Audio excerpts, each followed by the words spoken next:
Uh,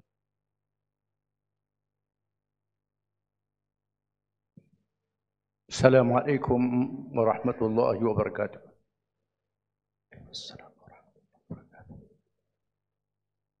Alhamdulillahilladzi akramana bini'matil Islam.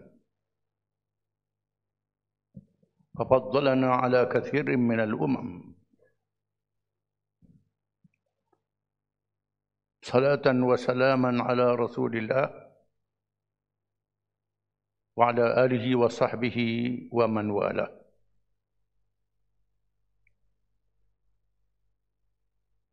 Allahumma ighfir li fima yaqulun wa la tu'akhidhni fima yaqulun waj'alni khairan mimma yaqulun.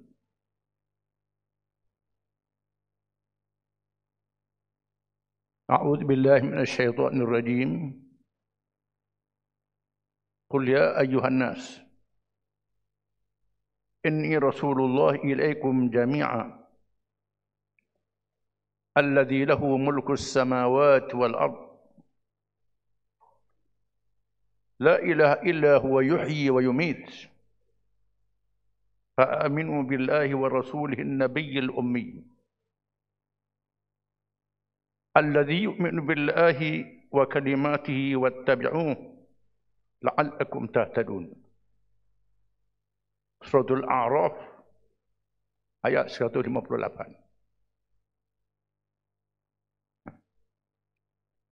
Katakanlah wahai Muhammad sallallahu alaihi wasallam, wahai seluruh manusia, sesungguhnya aku ini ialah Rasulullah, utusan Allah yang diutuskan kepada kamu semua. Allah yang memiliki segala langit dan bumi. Tidak ada Tuhan melainkan Dia yang maha menghidup dan mematikan. Maka berimanlah, percayalah kepada Allah dan Rasul-Nya. Nabi yang ummi, Nabi yang dilahirkan dalam keadaan buta huruf. Untuk menjadi dalil, Quran adalah ciptaan Allah, bukan ciptaan Muhammad. Dia beriman kepada Allah dan segala kalimahnya.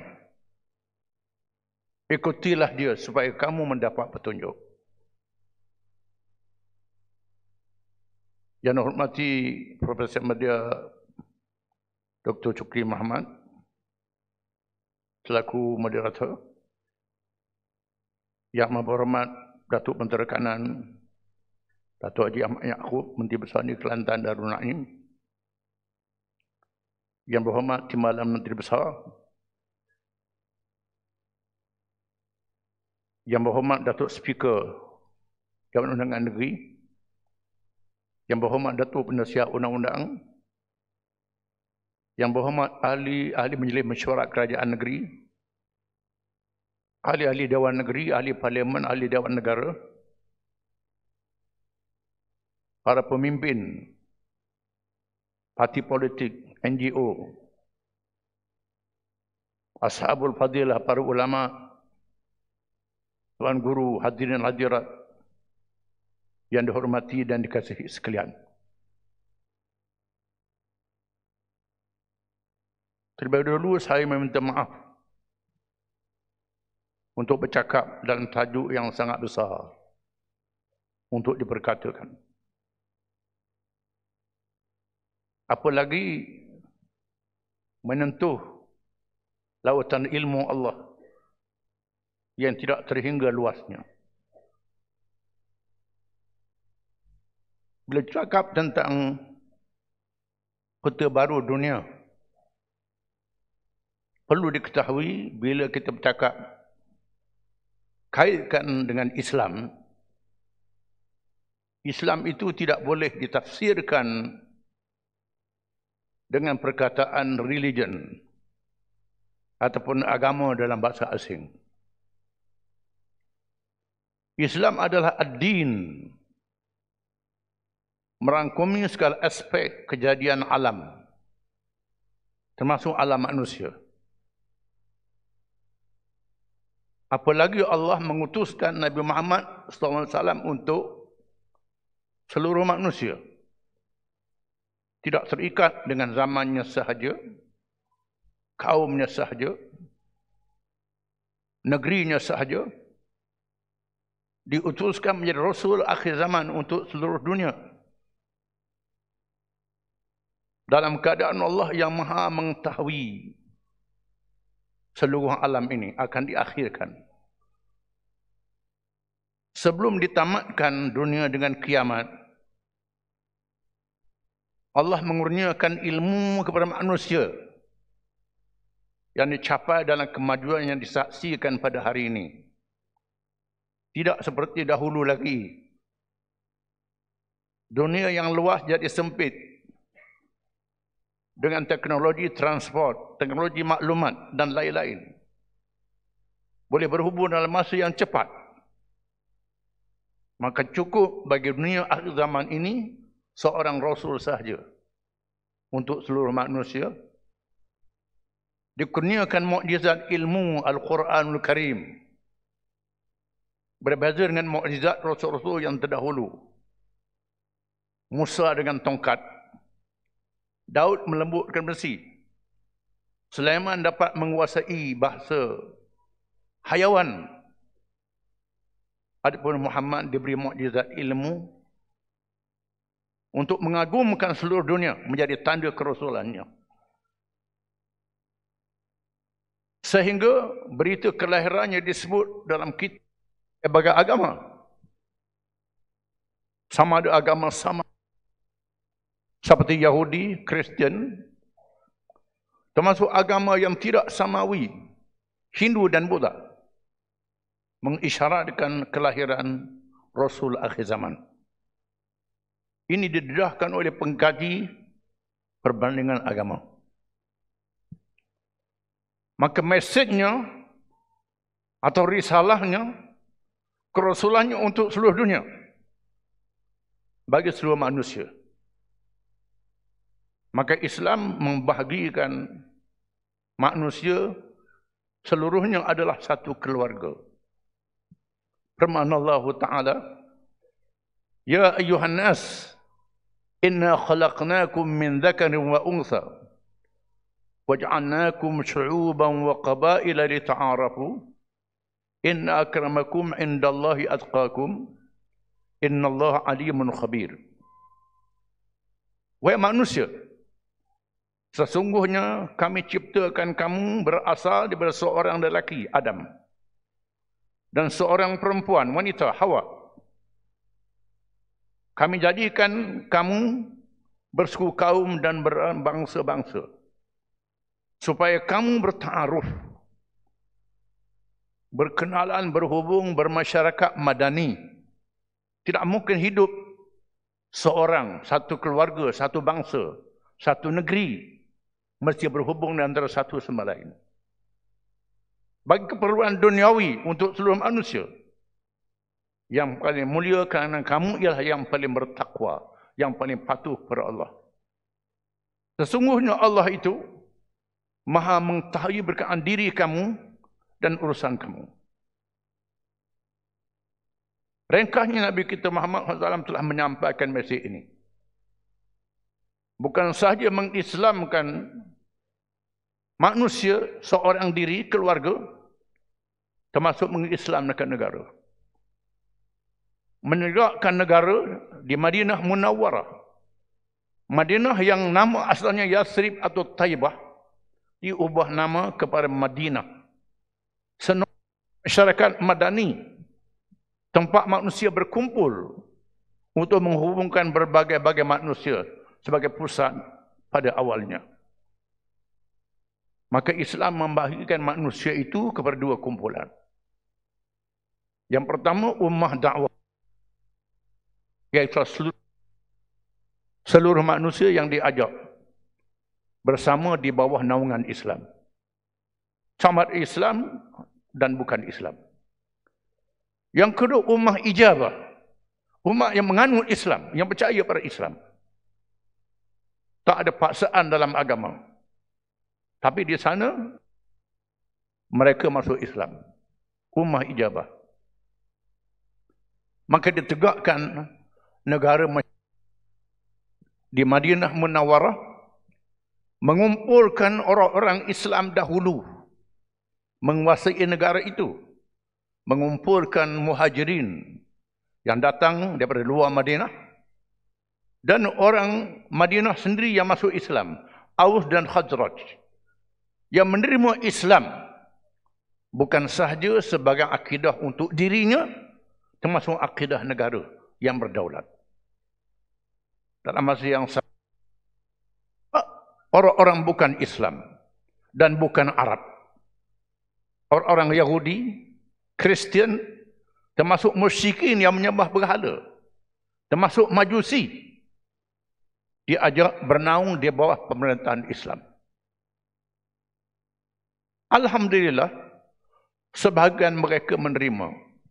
Di samping orang Islam, termasuk penganut yang bukan Islam sendiri, yang dengan kerajaan-kerajaan yang zalim yang berlaku di zaman itu. Kuasa besar dunia, Rom, Parsi, ataupun kuasa-kuasa yang kecil. Dibuktikan akidah negara, dibuktikan prinsip negara. Sehingga di zaman Khulafa' Rashidin, zaman Umayyah dan Abbasiyah, Islam telah berjaya bukan sahaja menjatuhkan kuasa besar Parsi dan Rom yang menjadi kuasa tonggak di masa itu, dalam masa yang sama berjaya mempengaruhi negara-negara yang lain. Tidak sampai 1 abad, tak sampai 100 tahun, Islam telah berjaya di timurnya sebahagian negeri China, rantau Nusantara, benua India, di baratnya pantai barat Afrika, Asia Tengah, termasuk Moskow, Rusia hari ini, dan Afrika Tengah. Di zaman tidak ada alat-alat perhubungan yang canggih, Islam boleh memerintah 1300 tahun. Walaupun ada masalah, boleh selesaikan masalah. Kerana berasaskan kepada 2 rukun akidah, 2 konsep. Akidah beriman kepada Allah dan akidah percaya pada hari akhirat. Konsep takwa, konsep adil untuk semua. Akidah beriman kepada Allah menjadikan manusia tidak boleh berlagak menjadi Tuhan. Tidak ada manusia yang boleh mengatasi undang-undang negara. Semua berada di bawah undang-undang Allah. Dibuktikan oleh Nabi Muhammad sallallahu alaihi wasallam yang menegaskan, "Lau kanat Fatimah bintu Muhammadin saqatat la qata'tu yadaha." Kalau sekiranya putriku Fatimah binti Muhammad mencuri, aku potong tangannya. Disaksikan oleh masyarakat di masa itu. Diamalkan oleh pemimpin-pemimpin negara. Tidak ada siapa mengatasi undang-undang. Yang kedua, konsep beriman pada hari akhirat. Tidak ada siapa yang boleh melepaskan diri dari hukuman. Walaupun dia lepas hukum di dunia, dia boleh menipu, dia boleh sembunyikan kesalahan. Islam mengajar ada balasan di hari akhirat. Menyebabkan asas iman ini membetulkan pemerintahan negara. Yang kedua, konsep takwa. Inna akramakum indallahi atqakum. Tidak ada perbezaan antara bangsa dengan bangsa. Baka keturunan, warna kulit, kaya dan miskin, alim dan jahil. Yang paling mulia yang bertakwa kepada Allah. Yang keempat, adil untuk semua. Wala yajmannakum shana'anu qaumin ala alla ta'dilu i'dilu huwa aqrab lit taqwa. Jangan dengan sebab kamu bermusuh dengan sesuatu kaum. Kamu bermusuh dengan sesuatu kaum. Lalu kamu zalim terhadap kaum itu. Bukan sahaja di masa aman. Di dalam peperangan. Kerana terpaksa berlakunya peperangan dalam satu kisah antara tentera Islam dengan Bani Juzaimah. Apabila didapati pada tentera Islam membunuh tawanan perang. Itu Khalid bin Walid radhiyallahu anhu yang baru masuk Islam. Yang semangatnya tinggi sangat. Bunuh tawanan. Lalu Abdullah bin Abbas, Abdullah bin Umar melarang. Ini dilarang oleh Nabi SAW. Nabi melaporkan bahawa Khalid telah membunuh tawanan perang. Lalu Nabi bersabda, Allahumma inni abra'u ilaika mimma sana'a Khalid. Ya Allah, ya Tuhanku, aku berlepas diri dari apa yang buat oleh Khalid. Lalu dipanggil pemimpin Bani Juzaimah yang kalah perang. Dibayar ganti rugi. Daripada keluarga yang menjadi mangsa dan barang-barang yang dimusnahkan. Walaupun di masa itu tidak ada undang-undang antarabangsa, tak ada mahkamah antarabangsa. Tetapi Islam mengajar berdosa walaupun zalim terhadap orang yang bukan Islam. Menyebabkan pemerintahan Islam diterima. Apabila jatuhnya Parsi dan Rom, di ambang kejatuhan Parsi, Raja Parsi, Kisra, telah menghantar utusan menemui Raja Cina untuk meminta bantuan daripada Cina. Raja Cina menyoal, tak tidak zaman dinasti Ming, menyoal utusan Parsi, apakah tindakan orang Islam selepas mereka menguasai Parsi. Lalu dia dilaporkan mereka memerintah dengan adil. Memperhambakan petani oleh golongan feodal. Tidak ada lagi. Hak yang sama. Tak paksa orang masuk Islam. Bila Raja Cina mendengar laporan itu, Raja Cina menjawab, kami tidak boleh menghalang puak yang seperti ini. Kalau kami halang puak yang seperti ini, bukan sahaja mereka boleh mendaki gunung, bahkan melenyapkan negara Cina. Lalu Cina mengadakan hubungan diplomatik dengan negara Islam. Saat zaman Khulafa, hubungan diplomatik, Cina tak ada perang dengan Islam dalam sejarahnya. Bahkan ada keluarga Cina yang masuk Islam. Cheng Ho itu masuk Islam. Saya pernah melawat Cina melihat masjid di Beijing yang dimana tahun 8 Hijrah. Saya ingat Melayu, Cina Allah, rupanya Melayu malah. Itu. Masuk Islam awal. Di India, walaupun orientalis melaporkan kisah-kisah yang bohong, Islam ni ganas. Tetapi di sana ada tokoh-tokoh India yang ikhlas dalam membuat kenyataan. Antaranya Jawaharlal Nehru dalam bukunya Discovery of Islam. Cari buku ini. Nehru memuji peranan Islam di India. Tamadun Islam di India. Bukan dihentam, tidak. Dengan sebab itu, di masa Nehru, dia memerintah secara sekular, tak libatkan agama Hindu dengan politik, orang Islam boleh hidup agak bebas. Walaupun ada ketegangan, tidak semestinya berlaku pada hari ini. Bila orang Hindu sudah lari daripada asas sekular agama Hindu sendiri. Ini contoh. Namun ketahanan Islam tidak lama. Islam menghadapi zaman surut, bukan zaman naik, zaman surut. Bila orang Islam meninggalkan ajaran Islam, menyebabkan kuasa pemerintahan jadi lemah.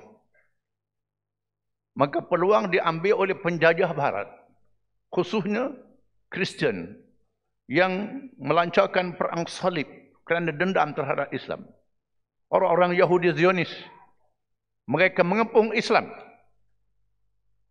Kita menyaksikan dalam buku sejarah, melaporkan perjalanan Vasco da Gama, Marco Polo dan lain-lain.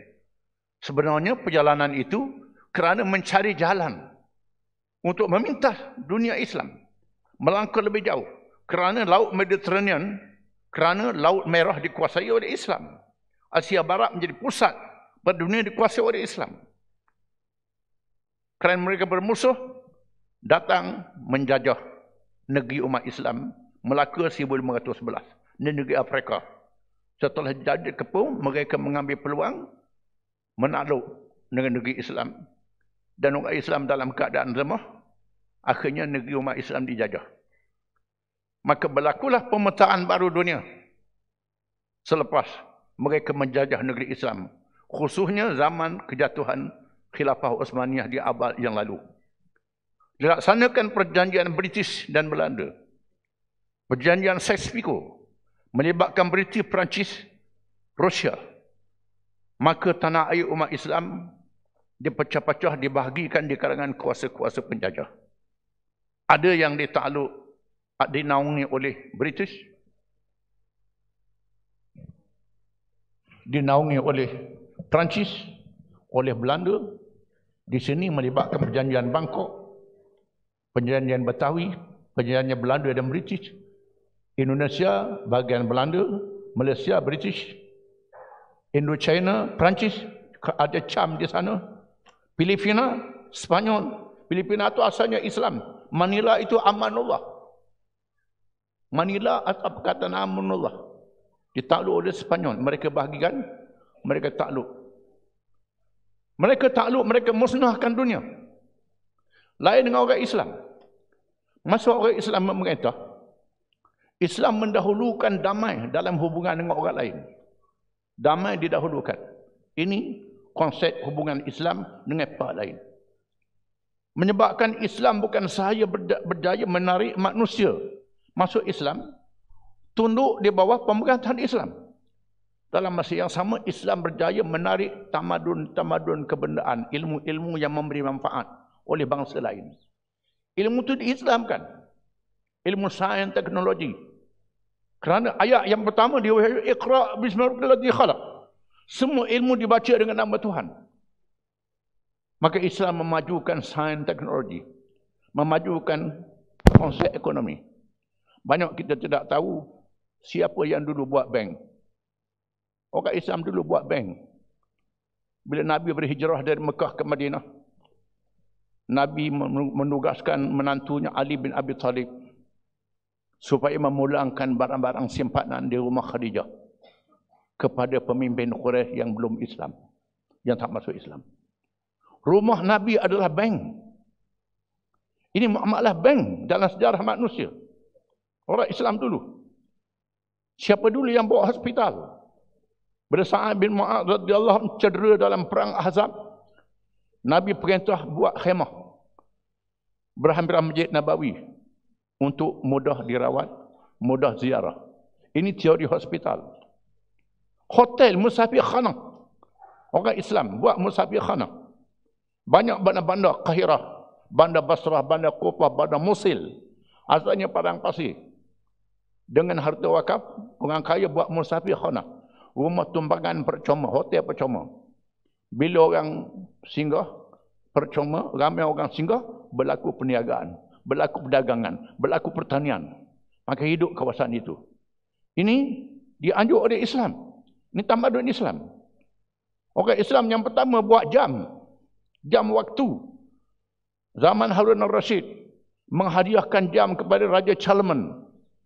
Raja Charlemagne dan pemesarnya takut mendekati jam. Bimbang sihir orang Islam. Ini banyak cerita tamadun Islam. Di mana Barat mempelajari tamadun Islam.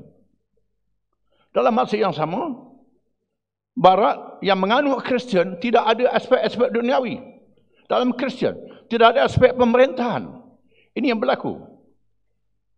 Dalam kitab Injil ada menyebut, saya catat kata Injil Matthew, render unto Caesar the thing which are Caesar's, and unto God the thing that are God's. Apa yang menjadi milik pemerintah, kepunyaan pemerintah. Milik Tuhan, kepunyaan Tuhan. Dunia, kepunyaan manusia. Agama, hak Tuhan. Tak ada. Bila padri-padri berebut dengan pemerintah untuk mendapat hasil daripada rakyat, Padri dapat hasil mengampunkan dosa orang. Pemerintah dapat hasil cukai. Bertembung, berlaku perlawanan. Mereka buat ajaran, padri tak boleh campur hal pemerintah. Pemerintah tak campur hal padri. Bila orang-orang Eropah belajar ilmu sains daripada orang Islam, bertembung antara ahli sains dengan padri. Berlaku pemisahan antara sains dengan agama. Ini berlaku di Eropah. Bila Eropah menjajah negeri Islam, mereka bukan sahaja mengangkut hasil bumi, termasuk mereka mengangkut kitab-kitab yang dikarang oleh ulama-ulama Islam. Bukan sahaja kitab fiqh pun dia curi. Kitab fiqh termasuklah kitab-kitab sains dan teknologi, kitab perubatan, terjemah. Kitab fiqh itu antara kitab Ahkam Sultaniyah Al-Mawardi, Abu Ya'la Al-Farra, Siasat Syariah Ibn Taymiyah. Di mana orang barat tidak tahu nak memodernkan demokrasi. Bila tak puas hati dengan kerajaan, buat revolusi, bunuh raja, bunuh menteri, bunuh pemimpin-pemimpin kampung. Tak puas hati, bunuh balik. Pembunuhan berlaku. Sehinggalah mereka belajar dari orang Islam bagaimana memilih pemimpin. Selepas wafatnya Nabi SAW, para sahabat bermesyuarat. Antara Muhajirin, Ansar bermesyuarat. Mereka bersetuju memilih pemimpin Quraisy, kaum yang mendominasi umat Islam di masa itu. Bukan saja orang Islam, mesti kaum Islam yang dominasi. Kaum yang dominasi. Ini istilah majority, mengikut demokrasi moden. Orang belajar daripada Islam. Termasuk ilmu sains, ilmu persenjataan, ilmu perubatan. Orang Islam yang dahulu menggunakan dadah, candu untuk perubatan, untuk bius. Baca dalam kitab fiqh, ada hukum. Candu boleh buat obat. Dadah boleh obat kerana darurat, dibenarkan. Orang Islam yang meneraka. Bila orang barat ambil ilmu-ilmu Islam ni, mereka tak ada asas agama. Dadah daripada obat, jadi kepada makanan. Untuk menghilangkan akal, hilang runsing. Senjata bunuh manusia tanpa batas. Ini kecelaruan berlaku pada dalam dunia kerana mereka mengambil tamadun tanpa mengambil ajaran Islam itu. Mereka takluk negeri Islam, mereka bahagi-bahagikan negeri Islam. Mengikut kuasa-kuasa penjajah. Ada di negeri Afrika, negeri belah selatan ni, antara British, Belanda, Perancis, Itali dan lain-lain. Kalau negeri Asia Tengah, China dengan Rusia. Soviet dengan China, bagi Asia Tengah, sesama mereka. Ini pembahagian yang dibuat. Namun mereka tidak boleh menghapuskan cahaya Islam. Orang Islam menentang penjajah itu. Walaupun mereka dalam keadaan dhaif, dalam keadaan lemah. Mereka lancarkan gerakan kristianisasi, memurtadkan orang Islam.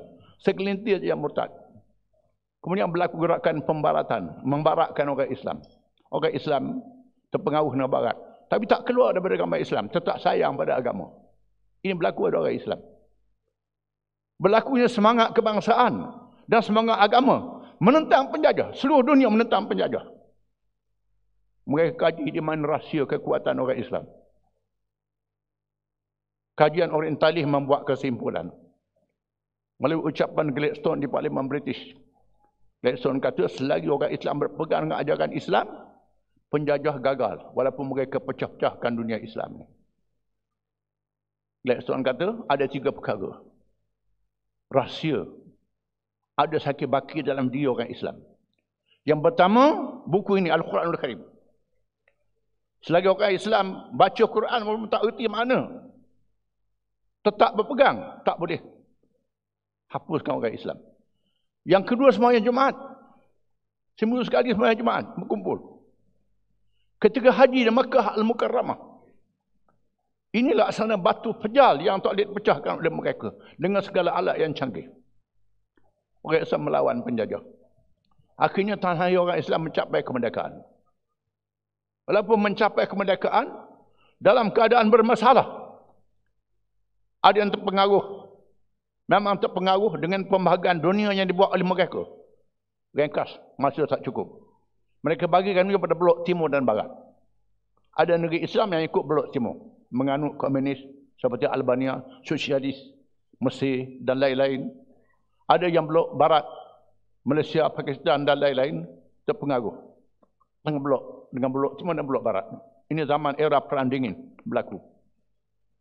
Namun mereka tak boleh hapus semangat orang Islam ni. Tak tunduk pada penjajah. Saya masih ingat kenyataan beberapa tokoh pemimpin barat. Antaranya tokoh diplomat Perancis, saya lupa nama dia.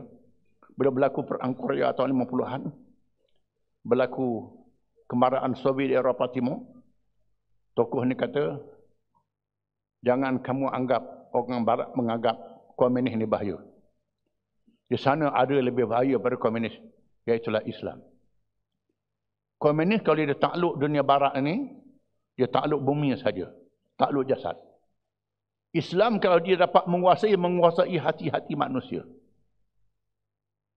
Henry Kissinger membuat kenyataan yang sama.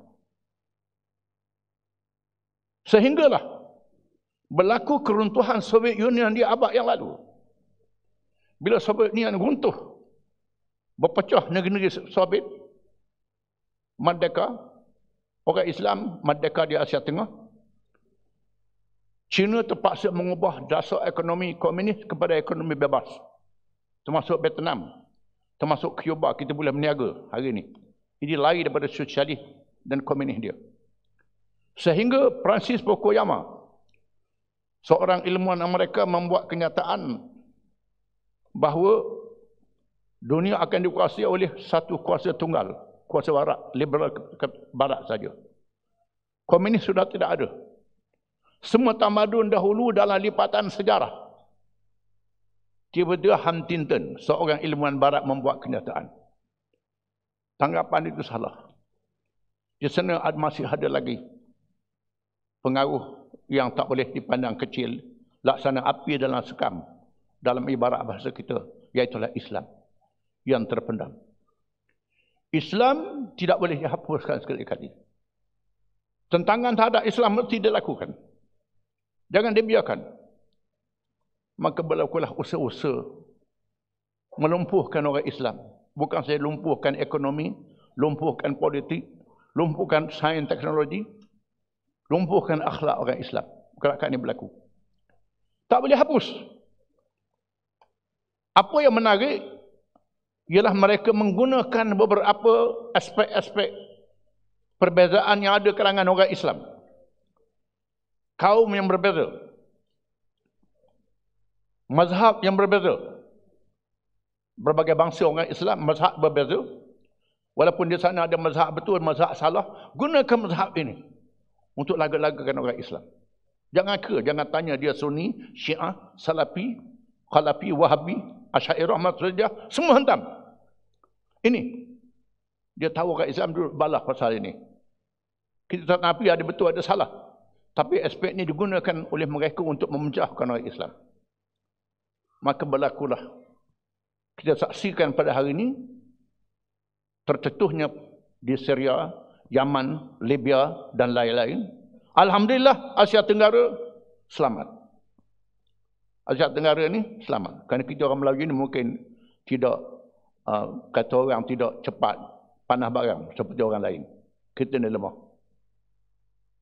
Saya sebut buka sikit. Bila orang Hamas tanya saya, mengapa PAH tak boleh baik dengan UMNO? 3 tahun dulu dia tanya saya. Saya kata PAH dengan UMNO lebih mudah pada Hamas dengan PLO.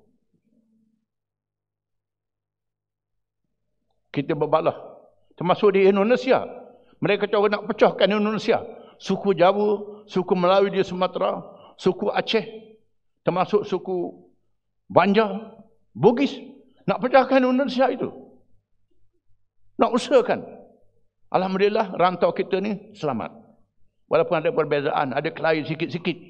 Tak macam negeri Arab berperang terus. Perang secara proksi. Secara proksi. Perang secara wakil. Wakil kuasa besar ni, wakil kuasa besar ni. Berperang antara satu sama lain. Dalam masa yang sama boleh berniaga senjata. Jual senjata pada puak ni dapat duit. Jual saja puak ni dapat duit. Kita orang Islam beli senjata bunuh sama-sama kita sendiri dengan duit kita. Ini berlaku. Ini mereka laksanakan. Namun demikian, mereka tidak boleh menghapuskan Islam. Tak diizin oleh Allah Ta'ala. Percayalah. Walaupun mereka nak buat order baru dunia. Bush isytihat order baru dunia. Nampak dia tak boleh. Tak boleh pergi. Kita saksikan bagaimana mereka boleh bekerjasama apabila berlakunya revolusi Islam Syiah di Iran. Dia tidak duga berlaku revolusi Islam Syiah di Iran. Dia duga Islam akan bangkit di Indonesia. Akan bangkit di Pakistan. Akan bangkit di Mesir. Bangkit di Turki. Dia tekan di sini. Kerana di Iran itu, dia gunakan Syah Iran. Beri segala kekuatan. Segala senjata para Syah untuk jaga di situ. Dia jaga bangkit di Iran. Sebaik saja berlaku revolusi Islam walaupun Syiah di Iran, Soviet terus menyerang Afghanistan. Ini. Soviet terus masuk ke Afghanistan. Dalam masa yang sama berlaku Perang Teluk. Perang Teluk yang pertama tahun 80-an, 90-an. Saya mendengar temu ramah antara TV Rusia dengan diplomat Iraq. Satu temu ramah dibuat. Dia mendedahkan bagaimana bila berlakunya revolusi Islam Syiah di Iran, mereka nak gunakan uslub yang sama, meminta gerakan Islam di negeri lain. Di Mesir, revolusi Mesir tahun 52, Ikhwan terlibat dengan tentera. Ikhwan dicantas, tentera yang naik. Ini berlaku. Di Indonesia, Masyumi yang menang pilihan raya tahun 55, dijatuhkan Masyumi. Setahun, tak sampai 2 tahun, jatuh Masyumi. Di Mesir kita saksikan. Dia guna. Di Iran dia cuba. Nak jatuhkan, nak pengaruhi komunis dan sosialis bersama revolusi di Iran. Dia gagal kerana dia Syiah, tapi dia cerdik. Dia cerdik orang Iran ni, walaupun dia mazhab Syiah. Kita belajar cerdik dia, bukan belajar mazhab dia. Mazhab cerita lain. Dia tahu strategi, lalu dia gunakan Saddam Hussein untuk menyerang Iran dalam Perang Teluk yang pertama. Bila Saddam Hussein menyerang Iran, kita pas membuat keputusan menyokong Iran. Bukan kerana Syiah dia. Kita tahu ini percaturan politik yang bermainkan. Seluruh negeri Arab bersatu menyokong Saddam. Lepas tu Saddam serang Kuwait. Lagi dia lain cerita. Terdedah. Saddam punya senjata kimia. Diberi oleh Amerika, diberi oleh Perancis untuk memusnahkan Iran. Lepas tu dia serang Iraq. Bila Saddam pusing untuk lawan Israel. Libya, dia serang. Kerana Libya, walaupun sosialis, tak tunduk pada dia. Nasionalisme Arab dia menentang Yahudi. Dimusnahkan. Ini. Mereka tak kira apa-apa mazhab. Nak musnahkan. Supaya peta dunia ini dikuasai oleh mereka, bukan oleh Islam. Itu dirancang oleh mereka. Tapi Allah Ta'ala dah sebut, cahaya Islam tak boleh dipadamkan. Kita percaya. Kerana Allah Ta'ala jadikan makhluk ini ada ajal. Bukan sahaja manusia, termasuk negara. Ada ajal. Walaupun dia capur tangan, tak boleh berlaku. InsyaAllah, Islam akan selamat. Kita yakin. Itu cerita panjang. Oleh kerana saya faham majlis ni ada dialog. Jadi kita kena sedar bagaimana kita ni menjadi catu kuasa-kuasa barat. Walaupun kita sudah merdeka, mereka tak putus-putus menentang kita. Dan sebab itu kita kena sedar hanya Islam yang boleh memimpin semua kaum, semua agama, semua bangsa. Lain pada Islam tak boleh. Sejarah membuktikan Islam telah menunjukkan kejayaannya 1000 tahun lebih. Mana-mana puak lain yang memerintah tak boleh menyelesaikan masalah manusia. Sudah tiba masanya Islam kembali semula. InsyaAllah. Saya rasa itulah yang dapat saya kemukakan dengan cara yang tidak teratur. Mudah-mudahan ada perkara yang boleh dijadikan poin untuk kita semua. Wabillahi taufiq. Wassalamualaikum warahmatullahi wabarakatuh.